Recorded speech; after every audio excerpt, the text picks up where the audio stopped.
नमस्कार साथियों, एक बार फिर से स्वागत है कुचामन ऑनलाइन क्लासेस के इस डिजिटल प्लेटफॉर्म पर। चतुर्थ श्रेणी कर्मचारी भर्ती के जो कंप्यूटर की अपनी टॉपिक वाइज सीरीज चल रही है, आज उसका अगला टॉपिक है एमएस एक्सेल। अगला टॉपिक है एमएस एक्सेल। अपन ने पीछे एमएस वर्ड पढ़ चुके हैं, तो अगला टॉपिक अपना एमएस एक्सेल। देखो, एमएस मतलब माइक्रोसॉफ्ट एक्सेल। एक्सेल क्या होती है कि इसके अंदर जो है रो और कॉलम से मिलकर एक टेबल बनती है। किससे मिलके? रो और कॉलम से मिलकर के क्या बनती है? टेबल बनती है। और उस टेबल के अंदर अपन कुछ भी डेटा है वो डेटा फॉर्मेट करते हैं, उसके अंदर इंसर्ट करते हैं। ठीक है, अब इसमें कैसा डेटा इंसर्ट होगा? इसके अंदर होगा आपके न्यूमेरिकल डेटा। कैसा डेटा होगा? न्यूमेरिकल डेटा लगभग इंसर्ट होता है। तो इसके आज अपन 30 क्वेश्चन पढ़ने वाले हैं। ठीक है, आपको उनमें से कम 25 सही करने की कोशिश करनी है। चलते हैं अपने पहले क्वेश्चन पे कि वर्कशीट किनका समूह है। वर्कशीट किसका समूह है? बताओ, कॉलम का, सेल्स का, बॉक्स का या फॉर्मूलों का? किसका है ये? सेल का। अब देखो, सेल होता क्या है कि जब एक टेबल बनाई जाती है, ये क्या बन गई आपकी? एक टेबल। ये वाली लाइन है खड़ी वाली, क्या कहलाती है आपकी? कॉलम। इन खड़े वाले बॉक्स को अपन क्या बोलते हैं? कॉलम। और ये वाली जो चीज है आड़े वाली, इसको अपन क्या बोलते हैं? रो। क्या बोलते हैं इसको? रो। लेकिन इन दोनों के बीच में ये जो एक डब्बा बन रहा है, इस डब्बे को अपन क्या बोलते हैं? सेल। क्या बोलते हैं अपन इसको?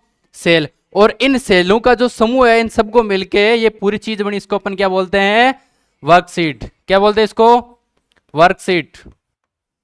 तो अपन से क्वेश्चन क्या पूछा है कि वर्कशीट किनका समूह होता है? तो वर्कशीट किसका समूह है? इन सेलों से मिलके एक समूह बनता है, जिसको अपन क्या बोलते हैं? वर्कशीट बोलते हैं। ठीक है, अगला क्वेश्चन है कि निम्न में से स्प्रेडशीट का उदाहरण क्या है? स्प्रेडशीट का उदाहरण क्या है? देखो, लोटस 1 2 3, एमएस एक्सेल, काल्क या फिर दिए गए सभी, ये सारे के सारे जो है वो स्प्रेडशीट के उदाहरण है। ये चारों क्या है? स्प्रेडशीट के उदाहरण है। देखो, लोटस 1 2 3, एमएस एक्सेल और काल्क। अपन अभी पढ़ रहे हैं कौन सा? MS Excel. तो अपना एमएस एक्सेल किसका उदाहरण है भाई? स्प्रेडशीट का।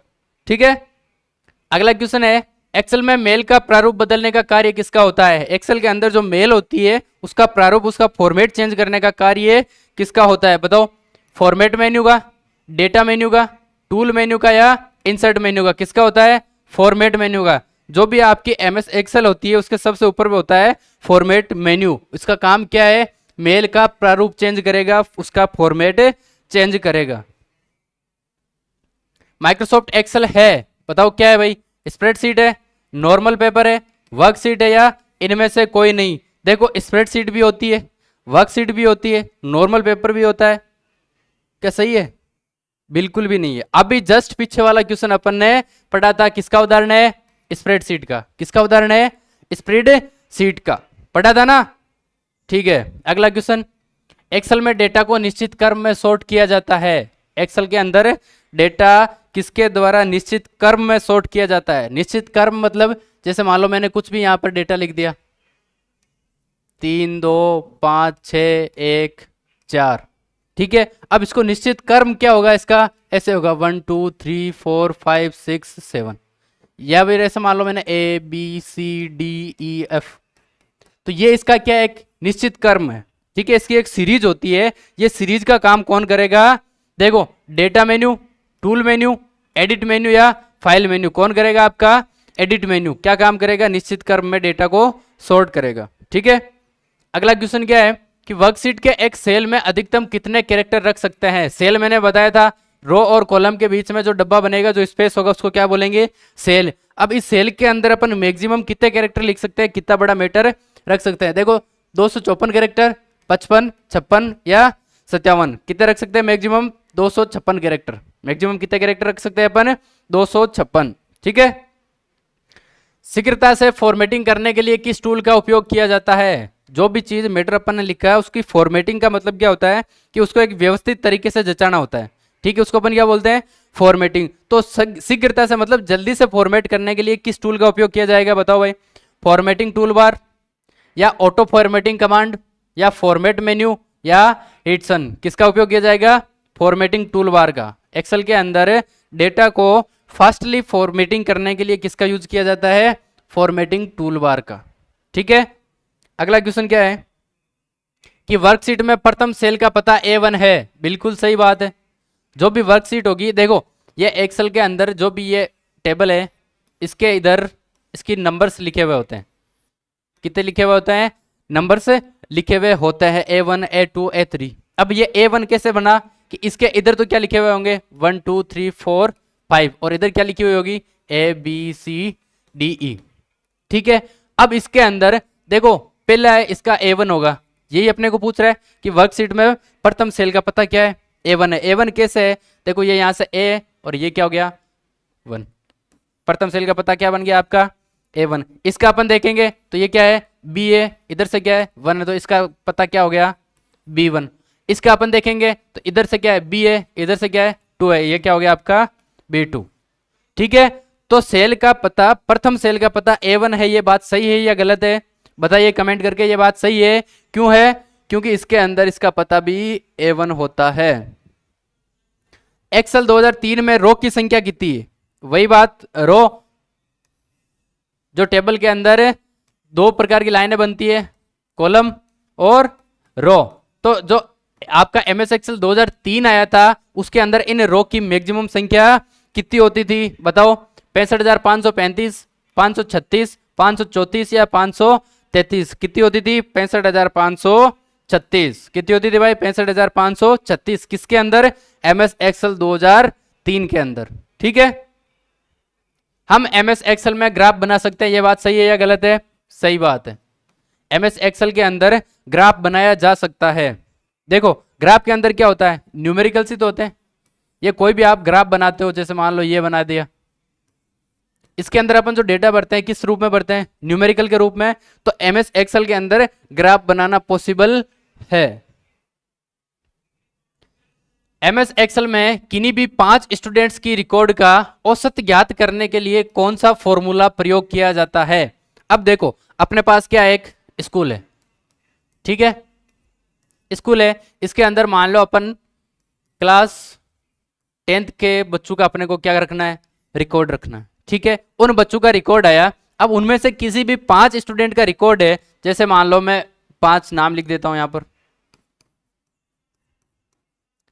मान लो राकेश के नंबर आए 10, ठीक है, वैसे दूसरे वाले के नंबर आए 20, तीसरे वाले के नंबर आए 30, चौथे के 40 और पांचवे के 50। अब मेरे को इन सारे स्टूडेंट्स के जो भी नंबर्स आए हैं उनका क्या ज्ञात करना है? औसत ज्ञात करना है। तो ये औसत ज्ञात करने के लिए MS एक्सेल के अंदर फॉर्मूला क्या होगा? बताओ, मैक्सिमम, मिनिमम, एवरेज या सम? क्या होगा भाई? इसका होगा आपके एवरेज। सम किसके लिए यूज होता है? इन सबको जोड़ने के लिए। किसके लिए यूज होता है? इन सबको जोड़ने के लिए। अगर मान लो मेरे को ये बोलते कि इन 5 स्टूडेंट के जो नंबर्स हैं उनकी कैलकुलेशन क्या होगी, सारों को जोड़ करके बताओ, तब कौन सा यूज लेते हैं अपन? सम का। किसका यूज लेते हैं? सम का। यही अगर मान लो मेरे से पूछते कि इन सब में से मैक्सिमम नंबर किसके आए हैं, तो किसका यूज करता मैं? मैक्सिमम का। ठीक है, यही मेरे को मान लो पूछ लेते सबसे मिनिमम किसका है, सबसे कम किसका है, तो किसका यूज करता मैं? मिनिमम का। ठीक है, अगला क्वेश्चन क्या है कि हम अपनी वर्कशीट में हाइपरलिंक को निम्न में से किस शॉर्टकट की को दबाकर जोड़ सकते हैं? MS एक्सेल में किसी भी लिंक को, जैसे मान लो कि गूगल से अपन कोई भी लिंक कॉपी करके या कोई भी मेल है जो अपन कॉपी करके उसके अंदर इंसर्ट करते हैं, तो कौन सी की के थ्रू करते हैं? बताओ, Alt+K, Control+H या Control+M? किसके द्वारा किया जाता है? Control+H के द्वारा। हाइपरलिंक का मतलब किसी भी प्रकार की वेबसाइट है उसका जो भी एड्रेस है, जो भी लिंक है, उस लिंक को जब MS एक्सेल के अंदर इंसर्ट किया जाता है तो किसके थ्रू किया जाता है? Control+H के थ्रू। ठीक है, इनमें से कौन से फंक्शन के द्वारा करंट डेट इंसर्ट की जा सकती है? करंट डेट मतलब जैसे आज की डेट है, मैं आज काम कर रहा हूं, तो मैं इसको क्या करूंगा कि करंट डेट, आज की डेट, डेटा इंसर्ट करने के लिए किसका यूज लिया जाएगा? बताओ, डेटा, टुडे, नाउ या टाइम? किसका यूज लिया जाएगा? टुडे का। करंट डेट, आज की डेट यूज करने के लिए किसका यूज करना है? टुडे का। एक्सेल में सीट का डिफॉल्ट व्यू क्या होता है? MS एक्सेल के अंदर जो सीट खुलती है उसका डिफॉल्ट मतलब पहले से कौन सा व्यू होता है? बताओ, वर्क, ऑटो, नॉर्मल या हिडसन? क्या होता है? नॉर्मल। MS एक्सेल के अंदर डिफॉल्ट व्यू क्या होगा भाई? नॉर्मल। देखो इनमें से प्री डिफाइंड फॉर्मूला होते हैं जो स्वतः गणना का कार्य करते हैं। गणना मतलब कैलकुलेशन, जो भी कैलकुलेशन का गणित का कार्य है, जोड़ भाग की गुणा भाग करने का कार्य है, इनमें से कौन सा फंक्शन है जो प्री डिफाइंड फॉर्मूला है? ठीक है, बताओ। फंक्शन, वर्ड रैप, ऑटोसम या लॉजिकल, कौन सा है? फंक्शन। इस फंक्शन में क्या होता है कि जो भी कैलकुलेशन का काम होगा सारा किसके थ्रू होगा? फंक्शन के थ्रू। और ये कौन सा फॉर्मूला है? प्री डिफाइंड फॉर्मूला है। कौन सा फॉर्मूला है भाई? Predefined formula. MS Excel में जो की संशोधन के काम आती है वे क्या कहलाती है? जो भी कीज होती है जो संशोधन करेक्शन करने के काम आती है वो की क्या कहलाती है? देखो F1, F2, F3 या F4 किसके थ्रू करते हैं अपन? F2 के। अपन ने कुछ भी लिखा है उसके अंदर गलती हो गई उसको संशोधन करना है तो अपन डायरेक्ट किस कीज के थ्रू करेंगे? F2 के थ्रू। किसके थ्रू करेंगे? F2 के थ्रू। और ये F2 क्या है? एक फंक्शन की है। क्या है? एक फंक्शन की है। फंक्शन की कितनी होती है? कंप्यूटर के कीबोर्ड में फंक्शन की कितनी होती है? कमेंट में बताना भाई। पहले 2 या 3 बार पढ़ चुके हैं अपन।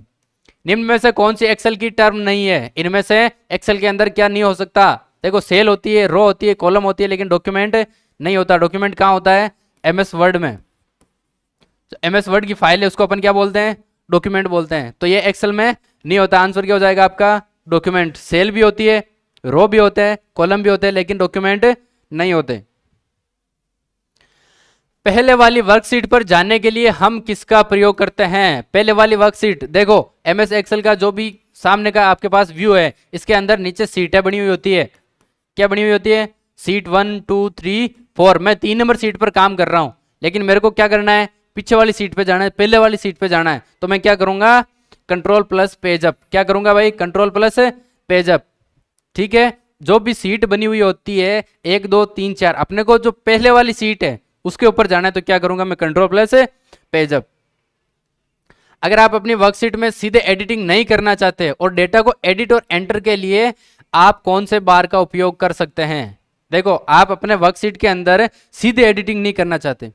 सीधे एडिटिंग का मतलब कि आप माउस के थ्रू या कीबोर्ड के थ्रू कोई एडिटिंग नहीं करना चाहते, आप शॉर्टकट की जाना चाहते हैं, आप शॉर्टकट लेना चाहते हैं तो किस बार का उपयोग करेंगे बताओ? फॉर्मूला बार का, टाइटल बार का, मेन्यू बार का या स्पेस बार का? किसका यूज करेंगे अपन?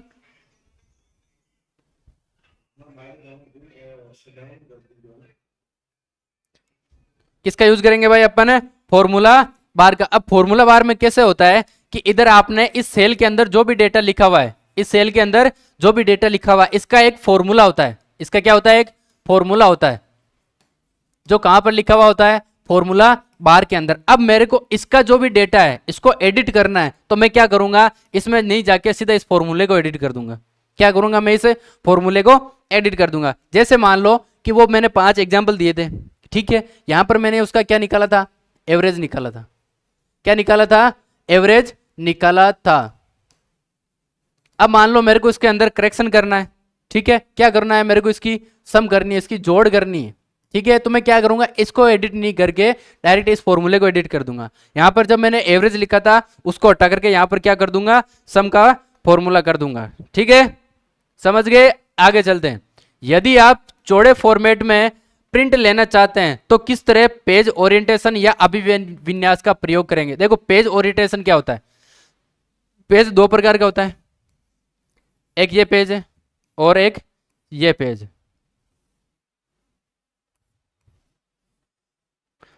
देखो एक होता है आपके पोर्ट्रेट, एक क्या होता है? लैंडस्केप। एक क्या होता है? पोर्ट्रेट होता है, एक होता है लैंडस्केप। ठीक है, इन दोनों को क्या बोलते हैं? पेज का ओरिएंटेशन। जो ये खड़ा वाला पेज होता है, ऐसे लंबाई में पेज होता है, उसको अपन क्या बोलते हैं? पोर्ट्रेट। और जैसे ये आड़ा वाला है जो चौड़ाई में ज्यादा होता है उसको अपन क्या बोलते हैं? लैंडस्केप। समझ में आया कि पेज 2 प्रकार के होते हैं, एक होता है पोर्ट्रेट, एक होता है लैंडस्केप। इन दोनों को अपन क्या बोलते हैं? पेज का एक ओरिएंटेशन बोलते हैं। ठीक है, या उस अभिविन्यास का या ओरिएंटेशन का प्रयोग करना चाहते हैं किसमें? चौड़े फॉर्मेट में। ठीक है, तो अपन क्या करेंगे? लैंडस्केप। अभी मैंने बताया किसका यूज करेंगे? लैंडस्केप का। क्यों? क्योंकि ये देखो ये पेज क्या है? लंबाई में ज्यादा है और ये पेज क्या है? चौड़ाई में ज्यादा है। तो अपन को क्वेश्चन में यही तो पूछा है कि चौड़े फॉर्मेट में प्रिंट लेना चाहते हो तो किसका यूज करेंगे अपन? लैंडस्केप का। अगर यही अपन को पूछ लेते हैं कि लंबे फॉर्मेट में तो अपन क्या करते हैं? पोर्ट्रेट। ठीक है, अगला क्वेश्चन।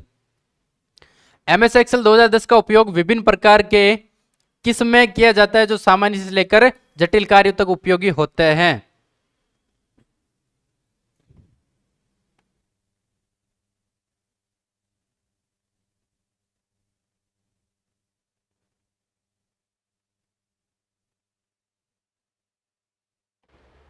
बताओ भाई, एमएस एक्सेल 2010 के अंदर किसका उपयोग विभिन्न प्रकार के इनमें से किया जाता है जो सामान्य से लेकर जटिल कार्यों तक, देखो इजी से लेकर हार्ड काम तक सब में कार्य करता है। बताओ, एमएस एक्सेल 2010 गणना, मैनिपुलेशन, प्रेजेंटेशन या एक्सप्रेशन, किसके लिए किया जाता है? गणना। रखो यहां पर गणना। क्वेश्चन पूरा हो रहा है क्या अपना?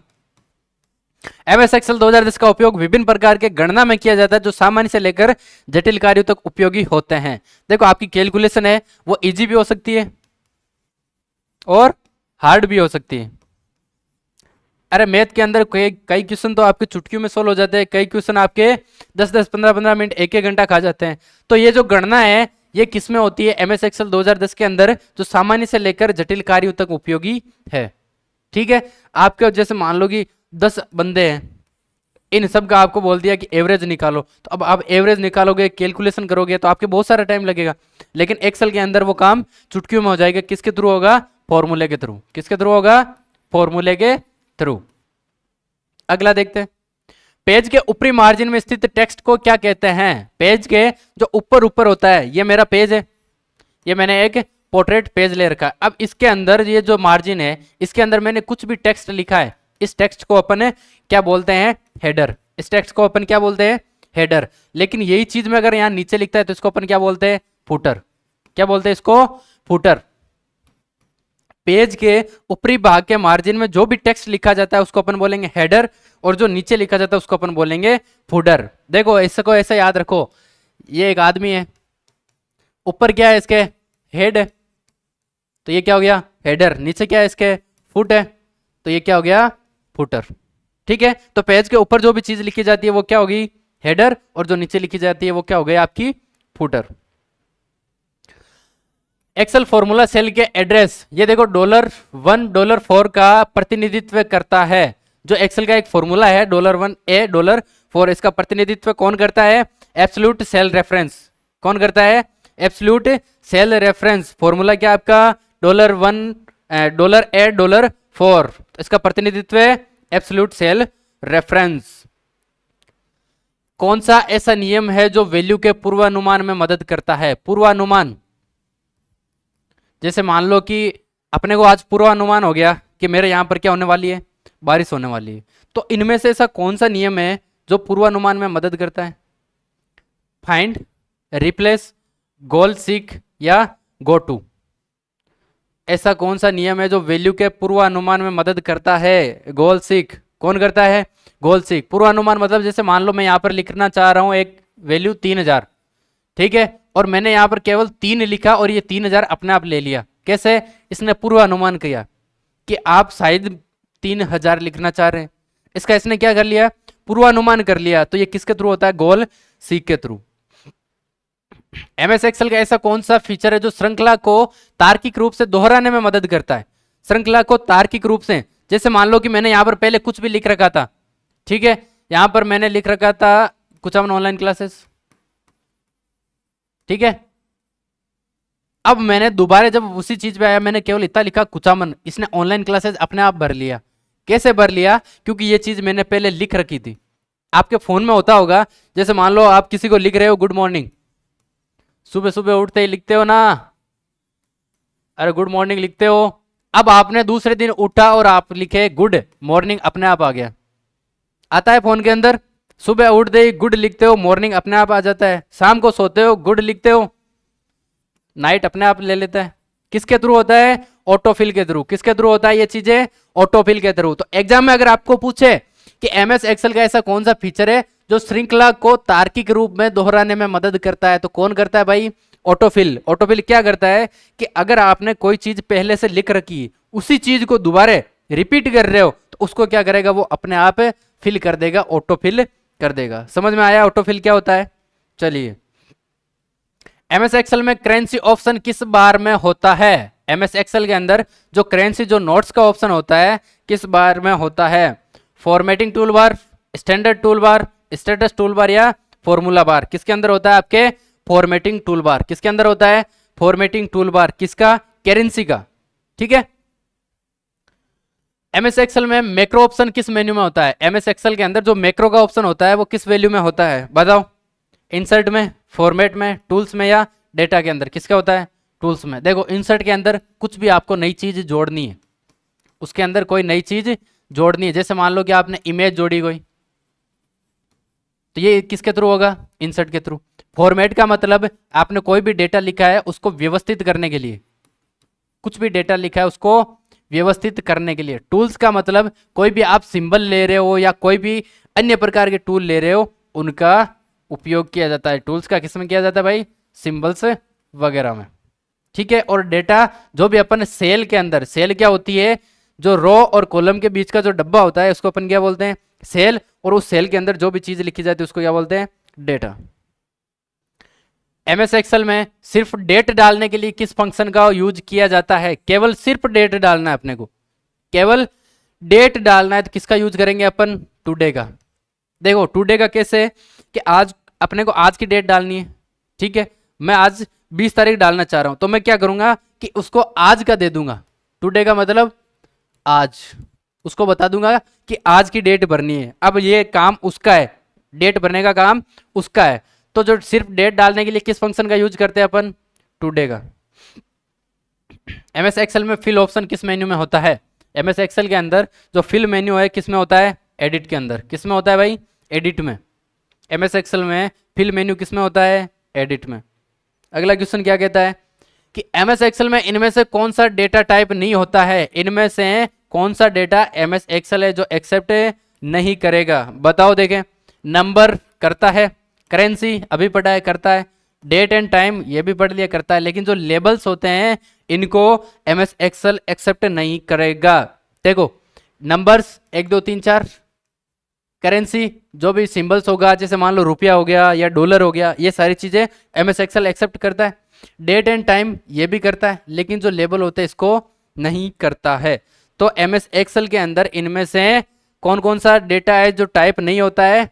लेबल। ठीक है। तो ये थे आज के आपके 30%। आशा करता हूं आप सभी के समझ में आए होंगे, आप सभी ने प्रयास किया होगा 25 क्वेश्चन सही करने के। जितने क्वेश्चन आपसे सही हुए उनके आप कमेंट बॉक्स में जरूर बताना, और वीडियो को शेयर, लाइक और सब्सक्राइब जरूर करना। धन्यवाद।